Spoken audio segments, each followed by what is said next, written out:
Nicolas Dupont-Aignan, bonsoir. Bonsoir. Vous êtes président de Debout la République et candidat à l'élection présidentielle. Donc vous vous revendiquez d'une droite gaulliste. D'abord, Nicolas Dupont-Aignan, qu'est-ce qui nous garantit, comment vous pouvez nous convaincre que vous irez jusqu'au bout, que vous serez là au soir du premier tour le 22 avril? Parce qu'il faut, pardon, je dis ça parce qu'en 2007, vous vouliez être candidat à la présidentielle et vous n'aviez pas eu vos 500 signatures. Eh bien, cette année, ça va mieux. J'ai déjà dépassé de loin les 450. Nous approchons des 500 et si les maires confirment leurs promesses, et je fais confiance aux maires, je pense à 99% que je serai présent. On ne sait jamais jusqu'au bout.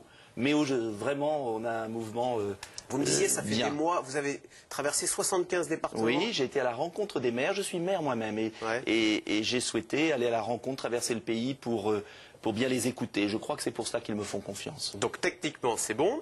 Maintenant, il faut décoller un peu dans les sondages. Vous faites partie des candidats qui tournaient, pardon, Nicolas Dupont-Aignan, autour de 0%. Non. Alors, est-ce qu'il n'y a pas un moment... 1-2%, mais c'est normal, tout est fait pour maintenir le monopole, pas ici, mais dans beaucoup d'endroits, pour maintenir le monopole de la vie politique autour de deux formations, le PS et l'UMP, qui ont tout échoué depuis 30 ans et qui ne restent au pouvoir que parce qu'il n'y a pas d'offre politique alternative. Et moi, mon objectif, en étant candidat, c'est de dire aux Français, on n'est pas condamné à vivre comme cela. On n'est pas condamné à subir la crise. Il y a des solutions et le pays peut s'en sortir. On en a vu d'autres. On va venir sur les solutions. Juste encore une ou deux questions de politique. Il y a beaucoup de candidats à droite maintenant. Il y a Christine Boutin, il y a Dominique de Villepin, il y a François Bayrou, bon, au centre, etc. Il y a vous. Est-ce que vous n'avez pas peur qu'en émiettant ainsi les voix de droite, qui sont peut-être pas si nombreuses en France, il va y avoir Marine Le Pen contre François Hollande au second tour, et donc on va terminer, vous allez favoriser la candidature de Hollande. Ça, c'est ce qu'on dit pour éviter justement qu'il y ait des voies alternatives. Et il n'y aura pas tant de candidats que cela, vous verrez, il y en aura très peu à la fin. Le vrai choix est très simple. Est-ce qu'on continue comme on est aujourd'hui, ou est-ce qu'on change le système? Est-ce qu'on a des idées nouvelles, des personnalités? Les Français tiennent à la démocratie, ils ont le droit d'avoir le choix. Alors, changer le système, c'est vrai que vous allez présenter dimanche votre programme. On connaît déjà une idée phare, la grande idée que vous soutenez, et qui est un saut dans l'inconnu pour la plupart des Français, pour tous les experts, c'est la sortie de l'euro. Est-ce que vous n'avez pas l'impression avec cette mesure de mener le pays dans une inconnue? Franchement, on ne sait pas ce que ça peut donner. Aujourd'hui, le pays est mené à la ruine par une monnaie trop chère et par un libre-échange déloyal. On le voit bien, les entreprises s'en vont. 800 établissements industriels ont fermé au cours des dernières années. 1 million d'emplois perdus en plus de 10 ans. Moi, je ne veux pas voir mon pays être un désert industriel. Et je sais qu'avec une monnaie moins chère, qui n'est pas la sortie définitive de l'euro, qui est l'euro-franc, c'est-à-dire une monnaie commune avec une flexibilité, avec un minimum de protectionnisme intelligent pour ne pas se faire bouffer par l'esclavage humain. Des salaires à 50 € en Chine. Si on ne prend pas ces mesures rapidement, on continuera à avoir des hommes politiques qui commentent les plans sociaux, qui vont visiter les usines avant les élections et qui voient exploser la dette parce qu'il n'y a plus de recettes.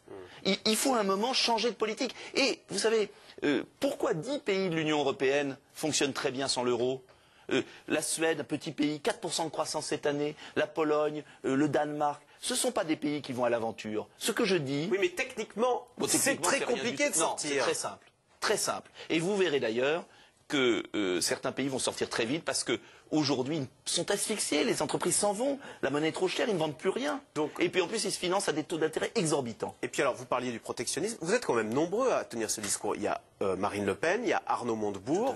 Vous pensez, de ce point de vue-là, vous êtes en accord avec eux, hein? Mais il y a une nouvelle génération qui refuse les dômes et qui voit le pays en train de crever. Quand vous avez au bord de la route quelqu'un qui a une hémorragie, qu'est-ce que vous faites? Vous passez à côté en disant ça ira mieux demain?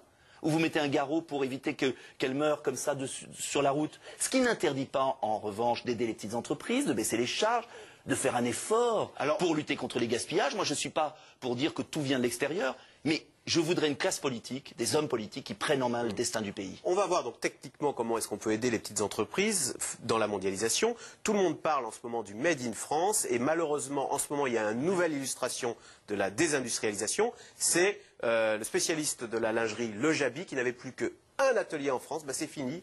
Cet atelier en Haute-Saône, il va fermer. Les salariés de Le Jabi viennent de l'apprendre. Je vous propose, on va écouter 2-3 témoignages de ces salariés.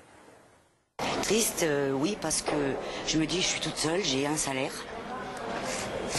Quel est mon avenir? On nous dit Made in France. Aujourd'hui, on va nous prêcher Made in France et nous, on est en train de nous mettre dehors. Alors, qu'est-ce que vous en dites? Le Jabi, c'est quoi? C'est français? Ils auraient pu aider les pouvoirs publics, je suis sûre, parce qu'il y a tant d'argent qui va à gauche et à droite. Ils auraient pu aider. Mais ils n'ont rien fait. Rien. Nicolas Dupont-Aignan, c'est très triste, mais en toute honnêteté, est-ce que en France, on peut encore faire ces métiers de main-d'œuvre? Est-ce qu'il ne faut pas faire comme dans les pays scandinaves aussi, de la formation pour basculer vers des métiers à plus haute valeur ajoutée? Écoutez, j'ai vu les syndicalistes de Peugeot, le centre de recherche de Peugeot, on a délocalisé 18% des chercheurs à Shanghai, qui sont en train de piquer le savoir-faire et qui vont produire des voitures à partir de l'esclavage humain. Mais quand est-ce qu'on va réagir dans notre pays? Donc c'est pas que les faibles, c'est même les ingénieurs. C'est les ingénieurs, c'est des centres de calcul qui sont délocalisés en Inde.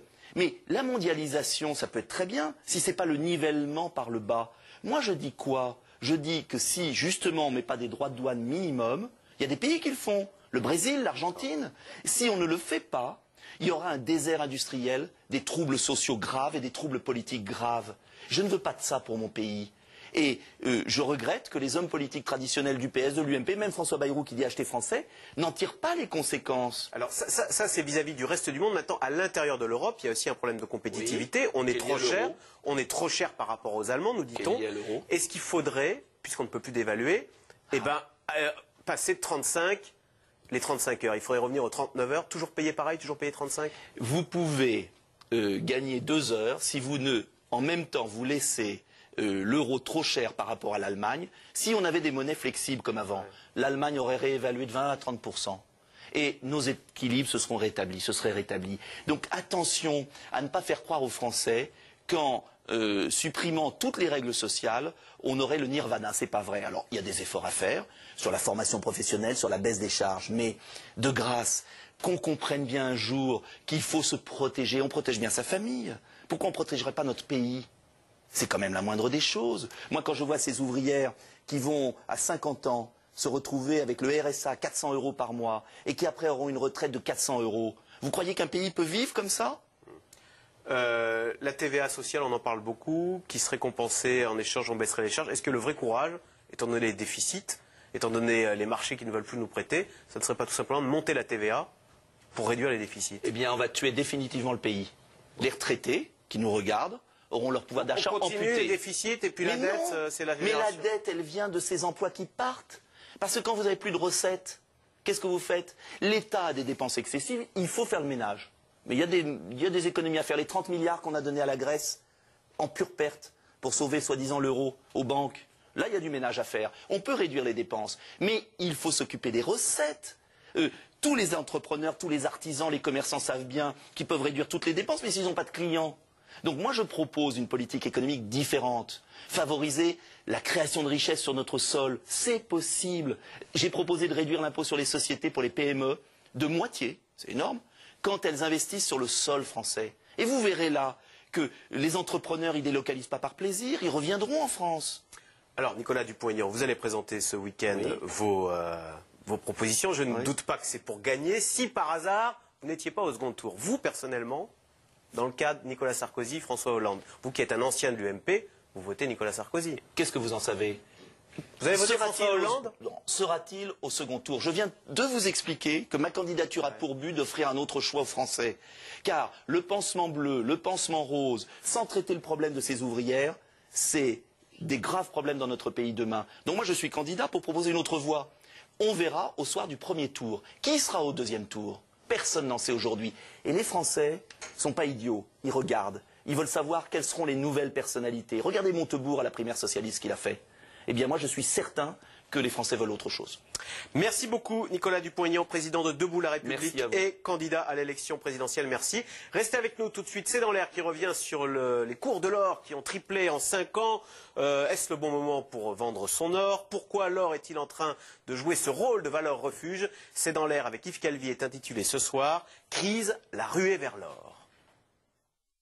C'est-à-dire, vous en dit encore plus sur France5.fr.